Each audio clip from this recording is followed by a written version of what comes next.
to serve our community. And that, if you recall, last year we had a thing called Love South Florida, where during the month of November we did some things together within the community. Some of us went and packed food, some of us went and did other types of work. There's an opportunity for that this November as well, and you'll hear more about that. But part of what is being done is that there's some funds are going to be raised for Firewall to go into an elementary school, into Northside Elementary School. Never been in an elementary school before. Always worked with high schoolers and middle schoolers. So it's a new opportunity for them as well. And so, as you listen, it's pretty cool. I don't know how she puts up with me, but that's all good. That's all good. And if I don't introduce her when I get home later, it'll be a problem. So I want to mention that. And you know, it's true. Collins's words are important, because what happened was, I mean, I was running my own business. I had my own business for 15 years, and before that I'd been in another business, and was doing well financially, what most of us would consider well. And but God, over a year or two, just kind of started working in my heart about doing something more impactful. And when this 13-year-old girl unfortunately died of the heroin overdose, it was a shock to my system, because my daughter Rachel at that time was 13. So it was like, wow, here I have my daughter who has all the opportunities, everything that let's say the world and God can offer. And then we've got this other 13-year-old girl who basically is making bad choices, bad friends, no parental support, nothing. And we said, we've got to do something. And that's what we did. We went into that trailer park and we started doing things with them once a week, just playing games and talking about Jesus and building relationships. And through that process, we learned a lot. We touched a lot of lives. We did a lot of things for the kingdom. And but where the story gets interesting is that in 2008, 2009, that mobile home park closed. And the land was sold, and we had a choice at that point. We had built up a ministry, we had built up a little church in the neighborhood, we had done so many different things, and we had to decide, well, God, what do you want us to do? Do you want to just shut the door? And what God told us in his own way was, no. Churches can continue to reach people and feed people and help support all kinds of things to bless people and young people. And what you need to do is do what you do best, which is tutor and mentor kids during the after-school hours. And the best way to do that is to go where the kids are. Because lots of times we think about getting the kids to us. But the best way to do it is to go where the kids are. So in 2011-12, we decided that we were going to start entering the public schools. Because as we know, getting Christianity and getting a Christian message into the public schools is not an easy thing. And that was our choice, that was our decision. It started in Pompano Beach Middle School with about 30 kids. We got permission to run an after-school program in their cafeteria. And from that, 2012, 30 kids, this year, along adding Northside, we'll be in 9 public schools, working with about 520 kids every single day. I mean, when you think about 520 kids, from the first day of school to the last day of school, Monday through Thursday, impacting them academically, because the schools don't really care about the character side. They really don't care. Not that they don't care, but that's not their emphasis. That's not their focus. If we go in there and say we want to talk about servant leadership, we want to talk about Jesus, they're not going to let us through the doors. But if we talk about we're going to raise their grades from F's to A's, if we're going to raise their test scores from below grade level to grade level and above, that's when they listen. That's when the doors open. And that's basically what's happened with us. We've been able to open doors by being excellent at academics. And once we do that, then we develop our whole character curriculum, which is based around servant leadership. It's around the thought that Jesus is the ultimate servant leader, but obviously we integrate other servant leaders, Martin Luther King and Mother Teresa and all kinds of other servant leaders that are excellent role models for the young people, but we integrate it into our curriculum. And that allows us to go ahead and minister to kids. And then we partner up with churches that can come in and kind of adopt the different schools and the different students and bring them a one-on-one connection to Jesus and what the church is. So that's kind of what we do in a nutshell. And what's happened, what Colin's referred to, is we've always focused on teens, which is middle school, high school. But this past year, this group of churches approached us from here on the east side, and they said, would you consider elementary school? Because we've got a great relationship with Northside Elementary right off Andrews and Sunrise, and it is one of the 300 worst elementary schools in the state. And we need that school needs some help, the principal needs some help, and would you do this? And one of the church pastors set up a meeting, opened up the door, and it was pretty cool because the principal said, hey, we already have this government-funded program that's called 21st Century Learning Centers, and they're working with about 90 students. I wish I hadn't signed up for them last year, but I did, so I'm kind of stuck with them for the next 4 years, 5 years. But maybe we'll give you like 10 third graders so you can help bring them up. And he said, okay, we'll work with the 10 third graders. But as the first day of school started arriving, the principal, who was a Christian, said, I got to do something else. So she called up the school district and said, hey, can Firewall run our 21st century program? Wow. And that's different. And that took a little nerve on her end. But you know what they said? We sat down with 21st Century and they said, you know what? Let's do this. What we're doing is we're running half the students through our academics. But what's really cool is when we presented our servant leader curriculum, they said, well, this is so good, we want you to do it for all 96 students. So the whole Jesus side of it, the whole servant leader side, we're presenting to all 96. And then the academics we're doing with 48. So it's a good thing, it's a great thing, and it's because these churches decided to come together and say we're going to make a difference in this community on a hands-on way inside the schools. And what's really cool is there's 14 other 21st century programs in the county. So what's happened is if we do a good job here, then they've already said that there's other possibilities throughout the county where they can bring us in and do more. So keep that in your prayers. And as far as Northside, it's just down the street from you guys. If you are interested in volunteering, we need help. These kids, of our 48 kids, 21 of them, these are third graders and fourth graders. 21 of them are at kindergarten level, academically as far as reading. And then some of them are a little bit step higher. There's only a handful that are at grade level. So our mentors, which are college students that we recruit from churches, they're doing obviously the best that they can, the best that we can, but we always need volunteers that just want to come in and read to the kids. And we've got all kinds of stuff set up for you guys to do. So you're not going to have to invent it and think on, what do I need to do? What do I need to do? We'll have that all set up and we'll train you and we'll tell you what to do and how to do it. So you can certainly come to my wife or I after a service if you're interested in volunteering, and we can talk to you about that. Overall, Colin's asked me to kind of share my heart, share a little bit about what Firewall's about, but also bring a message, bring a word from the Lord about what servant leadership means. Because that's really what our whole organization is built. And as I mentioned, that's why the schools let us in, because of that emphasis on servant leadership.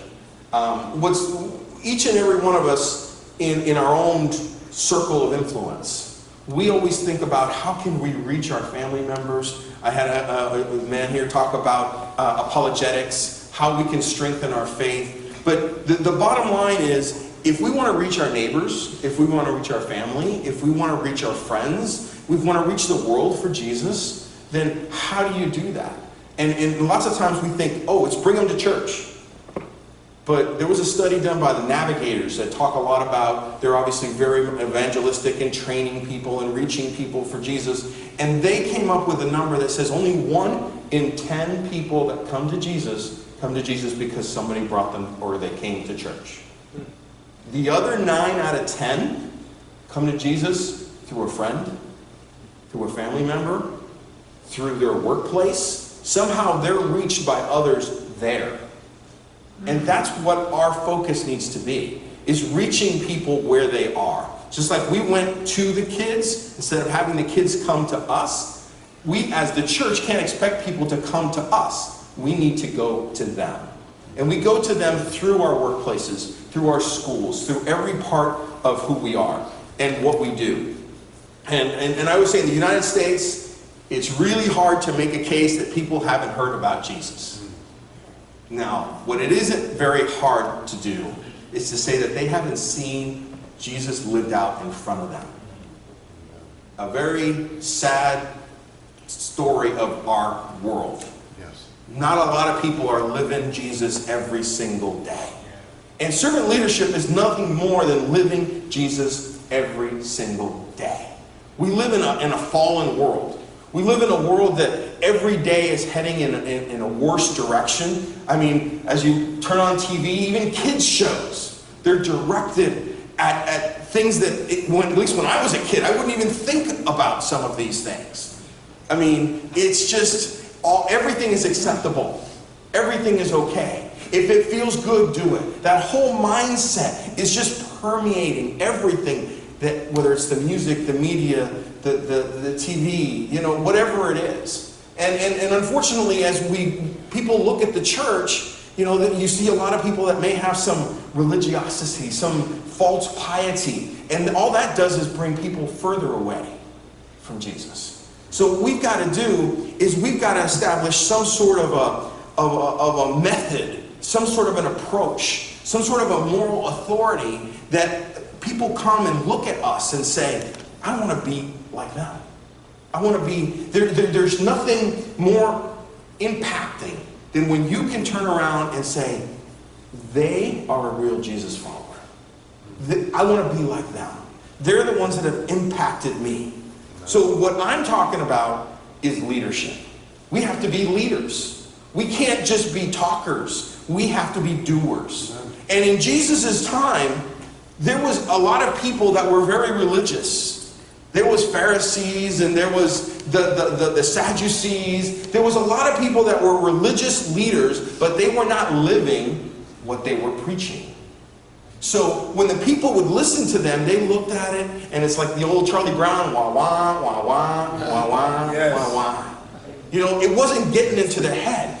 They could talk about God, but their actions weren't backing up. So if we want to reach people for Jesus, then we need to figure out how can we be missionaries to our family, to our friends, to our co-workers, to our neighbors, and to our country ultimately, and to our world. My answer is servant leadership. And the reason I say servant leadership is because, I mean, you've heard the saying, everything rises and falls on leadership. If you look at a company, if you look at a church, if you look at a business, if you look at anything out there, a family, when there is no leadership, there's a mess. Yeah. Everybody's heading in the wrong direction. John Maxwell, if you've ever heard of John Maxwell, a leadership teacher, he says everything rises and falls on leadership. He says leadership is influence. Nothing more, nothing less. So sometimes when we say leadership, we have this funky idea of what leadership means. But really, leadership is just about influencing others. Through our character, through our actions, you influence other people to follow your lead. You shape the way they think, the way they behave. And the cool thing is, if leadership is just about influence, then guess what? We're all leaders. Every single one of us. It's not about being born a leader. Certainly some of us maybe have stronger traits, maybe our personalities, but usually that's about management. That's about different things. When it comes to leadership, every single one of us, it's not just the politicians and the pastors or the business owners. It's about the coaches, it's about the teachers, it's about the ministers, it's about if you're a husband or you're a wife, if you're a father, if you're a mother, you are a leader. Your children are looking at you. Your co-workers are looking at you. Everyone is a leader. I mean, one of the things that we try to emphasize as far as Firewall is concerned is that we want them to understand that they're servant leaders. So this past week, what we did was our high school students from our Blanche Ely in Pompano and from our western site in Davie, they got together, and over the last couple of weeks, they gathered candy. You know, Halloween's coming up, so they gathered a bunch of candy, And they got a couple of designated drivers. And then this past Thursday, they all drove down to Northside Elementary. And they delivered these bags of candy to these kids, these third graders and these fourth graders. And to see these young adults, because they're, 16, 17, 18 from high school, that look like them, talk like them, come from the same neighborhoods as them, showing that leadership and that connection point to make that extra time and extra effort to do that. That's servant leadership. But then it went beyond that, because then they sat down and for the next hour and a half, they read with the kids. They talked with the kids. There was one little fourth grader who, bless her heart, she has all kinds of difficulties. And she says, I want her to read to me. She said, she's got long, beautiful hair. I want her to read to me. And the girl sat down and it made her day. That's what servant leadership is about. People look at those young people and say, man, why can't other young people be like that? But see, it's a learned process. It's practice what you preach every single day. That's what's going to make the difference. And what we do in our curriculum is we talk about servant leadership. So to me, and I think to the world outside, if they are honest with themselves, who was the greatest example of a servant leader that ever lived? Jesus. Because even if you're an atheist, even if you're a Muslim, whatever your religious persuasion may be, you can't argue the fact that Jesus was probably the most influential, without doubt, leader that ever lived. I mean, our calendar revolves around Christ's birth. 1/3 of the world calls themselves Christian. Everything around us is impacted by Christ in one way or another. So when you talk about history, you can certainly talk about Jesus. You can talk about how he was an influence. And what we do is we look at, what did Jesus say about leadership? What was his definitive word? And if you look, and whether it's in Matthew 20, 26, the context is Matthew 20, 20 through 28, and it's also in Mark 10, 35 through 45. James and John, two of his disciples, came to Jesus and said, and one of the versions, it's James and John's mother that comes. And he says, well, my sons are great, basically, to paraphrase. My sons are awesome, and you know it, Jesus. So they want to sit on the right hand and the left hand. Is that cool with you? Because they've earned it after all. That was proud mom. That was James and John, however you look at it. And Jesus said, hey, they are great examples. And they may be able to follow me in many ways, but it's not up to me. Because whoever wants to be great, whoever wants to be a leader, needs to be a servant. He actually uses the word slave to others, and be willing to give his life. Like I, Jesus, am willing to give my life for my friends and for others. That's what servant leadership is about. Being willing to sacrifice, to serve others. And as Christians, we understand that is our goal. See, this is what's kind of sad about it. We understand this. We know that we need to serve and sacrifice for others as a Jesus follower. But the problem is, we don't always do it. And one of the things I think that really happens is that we have this idea of leadership that it's all about power. It's all about giving the order and people follow. And if I'm a leader, they have to follow me. You know, sometimes as a parent, and especially when your kids are younger, you do this or else. And that's how we do it. And I'm not saying there's not a time and a place, but the reality is, if your children are going to follow you because or else, they're following you because of fear. They're not following you because of your leadership skills. And that's the problem. If you do what your boss asks you to do because he says every day he's going to fire you if you don't, then you're following him or her because of fear. And the problem with following people is because of fear, you're not influencing in a positive way. That's negative leadership. Leadership through power, what it ends up doing is breeding rebellion. It has very limited effectiveness. People need to follow you because of who you are, not just what you say. When you are a leader, when you are an effective missionary, you're one that leads through your actions. You inspire followers to be like you. That's what it means to be a servant leader. You walk the walk and talk the talk. You can't just do one or the other. And the best way, and I want to give you a couple of quick things that you can think about. Because the first and best way to become a servant leader, one who inspires and motivates others, is by building authority in people's lives.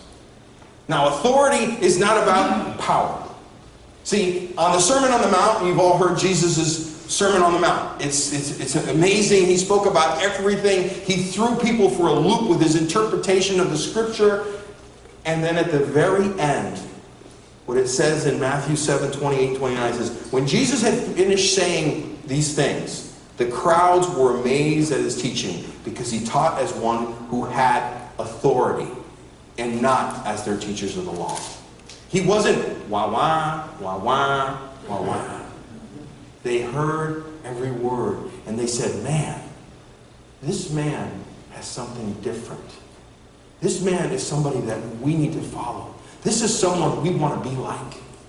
It was beyond his words. He was living it out. He was the living word, as we know. But the bottom line was they were seeing something different. And what we need to understand is that in that position, in that time, Jesus didn't really have any power. The Pharisees, the Sadducees, the Herod, Pilate, they had the power. But people were following Jesus everywhere. Why?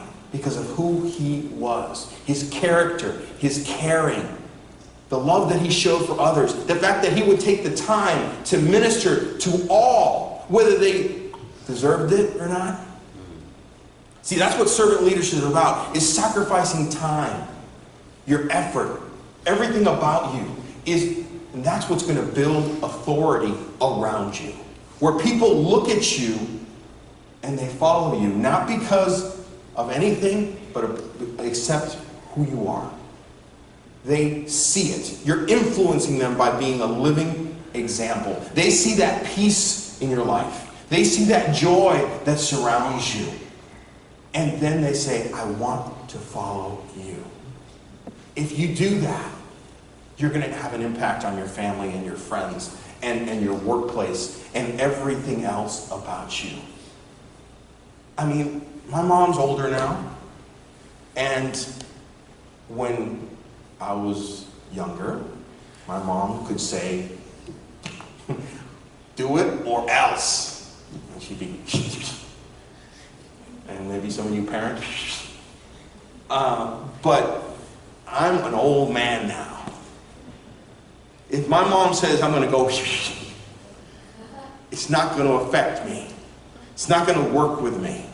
See, but over the years, as my mom sacrificed for me, as my mom taught me, as I saw her influence on my life in different ways and giving up everything she was to help raise me, that built authority. Whereas if my mom calls me at 3 o'clock in the morning and says, I need your help, guess what? I'm getting out of bed, I'm getting in the car, I'm going to go help. That's what building authority means. You're going to do something because of who that person is. You don't want to disappoint them. Ultimately, you reap what you sow. Woo. And that's basically what it's about. You reap what you sow. And unfortunately, us as Christians are not reaping enough to be able to have much time to sow. And the fruit is not there. We need to extend ourselves. We need to do the right thing each and every day so that we can reap influence on our family and our friends and our community and our world. I mean, that's what it's all about. I remember when the trailer park closed and we had to move our modular unit from Point Nova, Silver Oaks, and we had to move it over to the other side of Navy. And the city of Davie gave us a plot of land that we could use, and we set it up there, and we didn't have any money, so we had to do whatever we could ourselves. I had a group of young people, young men mostly, there was about 10 of them that had moved from that trailer park we were working in into this new trailer area that we were in. And we had to dig ditches to run pipes. We had to build handicap ramps. We had to do all kinds of things. And I could count every week on these 10 young people, give or take a couple. They would come out, and this is in the middle of June, when it's 95 degrees, in July, and they were digging ditches and hammering stuff, even though half the time they didn't know what they were hammering. But the reality is they were working every single week to get our building up so that we could start working with kids in that community and serve others. It wasn't because we had any power over them. We couldn't do anything for them. But we had sown influence. We had authority over their lives. We couldn't order them to do anything. It came from their heart. Because they had seen that we had served and sacrificed for them, so they wanted to respond in kind. That's what it means to sow influence. That's what it means to have authority in people's lives. Prioritizing. And so if you want to build, you want to know, okay, I want to build authority. So if I want to build authority, how do I do it? What is it that I have to do every single day to build authority? Because then there's all kinds of things that you can come up with. And churches, we're real good at helping people and giving things away and trying to support in different ways. And it's not bad that we should give food and that we should give backpacks and we should do all these things to help people. That's definitely part of our mission as a church. And I know that's something that you guys here at this church do a lot of. And that's awesome. But you always have to be careful that they're not following you, not because you haven't built authority, but because you're giving stuff away. Because then you're building that dependency. Yes. That's not healthy. Yes. Not healthy for anyone. Yes. So it's not following you because of who you are or who Jesus is. It's following you because of what you're giving. That's different. So we need to always be careful with that. But the reality is we need to see what we can do to build authority. And helping is one of those ways. But ultimately, it's really simple. See, the gospel is not complicated. The gospel is very simple. And when it's talking about what Jesus did, Jesus was, God is love, Jesus was love, and Jesus lived love every day. So if we want to build authority, we need to live love. That sounds really simple. But what I'm telling you is it's not the touchy-feely love.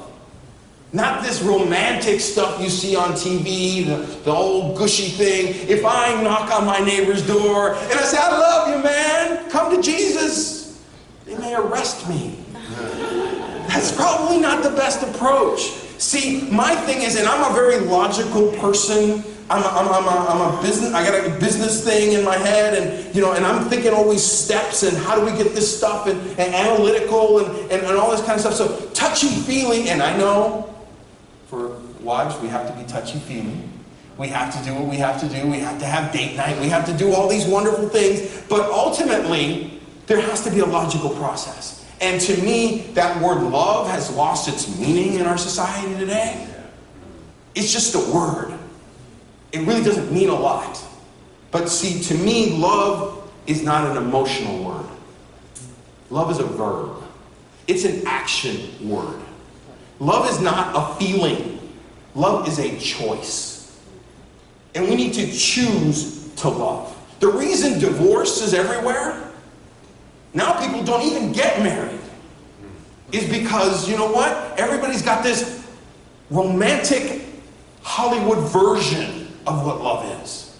It's not about commitment, it's not anything else. And that's the problem. See, love is a choice. It's how you act towards people. I can tell you every single day I love you, and every single day find a way to hurt you. Yep. And if you look at abusive relationships, that's what you see. I love you, I love you, I love you. And then boom. And that's what happens. So it's about choice. It's about action. We need to look at that and say, you know what? Jesus died for the chief priests that crucified him, and the Romans as much as he died for the disciples. And that's what love is. It's a choice. He died and he loved those that didn't deserve it as much as he did for those that did. Although none of us ultimately deserve it. And we have to understand that love is there through the cross. Love is there through everything that Jesus was. And it needs to be there in our lives as well. And when we think about love, I think about 1 Corinthians 13, because that's where the love chapter. That's what everybody thinks. And when we go to weddings, we talk about love and we read this verse. And that's why I chose to read this verse, because I think if we're going to live love, we need to understand what love is. And in 1 Corinthians it says, love is patient. And I want you to, as we're reading this, think about this. Don't think about it as emotional. Think about it as logical. Think about it as action and how it translates to action. Love is patient. Love is kind. It does not envy. It does not boast. It is not proud. It does not dishonor others. It is not self-seeking. It is not easily angered. It keeps no record of wrongs. Love does not delight in evil, but rejoices with the truth. It always protects, always trusts, always hopes, always perseveres. I remember one Valentine I was watching TV and they talked about a Vermont teddy bear for $99. Some big old teddy bear. That's what the love that the world looks at. That $99 teddy bear. Nothing wrong with that if you want to give your wife or girlfriend a teddy bear. But when you read those verses, what you're hearing about is action. You're reading about every decision that you make is, am I living love every day? And measure yourself against these words. Because if that's what needs to happen, if you want a happy family, if you want a quality life, if you want to have a good marriage, you need to live love every day. So let's go through it really quick. It says, love is patient. Now I want you to think, patient. Patient means self-control. It means you have impulse control. It means that you look at people through the eyes of Jesus. Not when they're cutting you off in traffic and you want to yell and scream. We have some road ragers here, I know. And that's not being patient. We need to control our anger. We need to control our basic desires, our appetites, our passions. The reason there's a moral breakdown is because if it feels good, let's do it. That's not being patient. We need to react from our principles, from our faith, not from these emotions that just want to jump out. Part of being patient is being approachable, being able to handle criticism and contrary opinion patiently. Love is patient. Love is kind. This is not easy. If marriages would take this to heart, there would not be divorce. Love is kind. That means you give attention and appreciation to others. Kindness means you reach out to those that you may not want to reach out to, that you may not want to help. Kindness means you encourage others. You want them to be the best that they can be. You encourage your children and your friends, don't you? Then why can't you encourage others? Not just your children and your friends. As the Bible says, even the pagans will do that. It's about encouraging everyone. And it's about listening. Being kind means you listen to people. There's some people you talk to, they're just waiting for you to shut up so they can say what they want to say. That's not kindness. You know they have no interest in you. They just want to get what they have to say out. This is not easy stuff. This is not emotional teddy bears. This is not chocolate.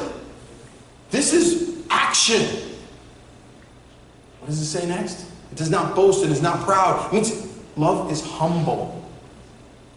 The dictionary defines this as humility is displaying an absence of pride, arrogance, or pretense. Behaving authentically. When you're humble, you are real. You're not trying to be fake. Everybody wants to get millennials into church. You know what millennials crave more than anything else? Is people that are real. People that are transparent. Where they can understand what you're getting at because that's who you are. That's what it means. To be humble is you don't show off. You don't try to hide who you are. You're not one thing in church and one thing at home and another thing at the workplace. It doesn't work that way. You are who you are. You can even laugh at yourself. That's important. You give credit to those around you. You know your strengths and your weaknesses, and guess what? You're willing to admit your strengths, your weaknesses. It doesn't bother you. You're humble. You're respectful. You treat people as if they're important, because you know what? In God's eyes, they are. No matter who they are, they're just as important as you and me. No matter what their position in life is, no matter where they are, they could be prison, they could be whoever they may be. It doesn't matter. In God's eyes, we have the same value. You're respectful. Positions and titles mean nothing. If you're a servant leader, it's all about who you are and your actions. That's what it's about. Selfless. I mean, that's the definition of Jesus. Selfless. That's what us as servant leaders, as Christians, every single day, we need to be completely selfless. Give everything that we have for others.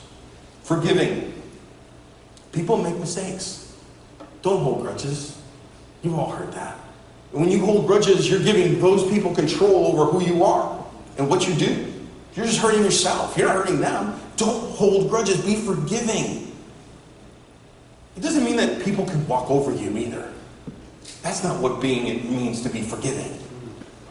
But it means confronting issues and letting them go. That's what you do. Otherwise you become consumed by it. You separate people from their behavior. That's what it means to be forgiving. Honest. In our society, honesty is not valued to where it needs to be. You can't have positive relationships with people if you're not honest.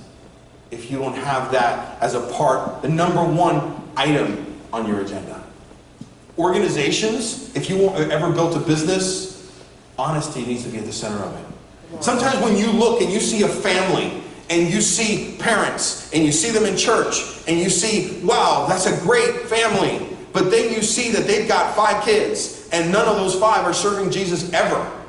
And they're living life the wrong way. It doesn't mean that they can't go wrong and make mistakes along the way. But then you have to go back and you have to say, what's wrong in that family? Because if there's honesty and there's service and there's servant leadership, there should be some follow through. Obviously, there can be some slips and falls along the way. But the reality is, you have to have integrity. You always have to do the right thing at all times. People are going to see that. Whether it's in public or in private, you are the same person. You have to have discipline in your honesty. Because after all, discipline, disciple comes from the word discipline. So you need to be able to know that that is something that when you're honest, the backstabbing, the gossip, that goes away. That doesn't exist. This is living love. This is not easy stuff. But if you want to be successful, you want to impact people, that's how you do it. Commitment. Do what you say you're going to do. Follow through on your promises. You got to have a passion to be the best you that you can be and help others all the time. It's commitment. That's what it means. You don't have to like each other every day. There are days that I don't like my wife, and there are days that she doesn't like me. This morning when we were running late, because she was walking the dog, and a neighbor came to her to talk to her, and I am looking at my watch, and I'm saying, what is she doing? Why is she not here? And I go outside, and I see her talking to the neighbor. I did not like my wife at that moment. And she looked at my face, and she didn't like me very much either. But the reality was that I choose to love my wife every day, even when she takes longer than she should. And she chooses to love me, even when I give her the look that I shouldn't give. And we made it. So God is good. But the reality is, I choose to love my wife every day. You may not like your parent, you may not like your friend, your brother, your sister every day, but you choose to love them every day. That's what living love is. You choose to love every day. You are an influencer. You build authority. So you build authority, you live love. That's it. There's nothing more complicated than that. Except there's one more thing. One more thing. We have a problem, many of us, with actually taking charge and getting things done.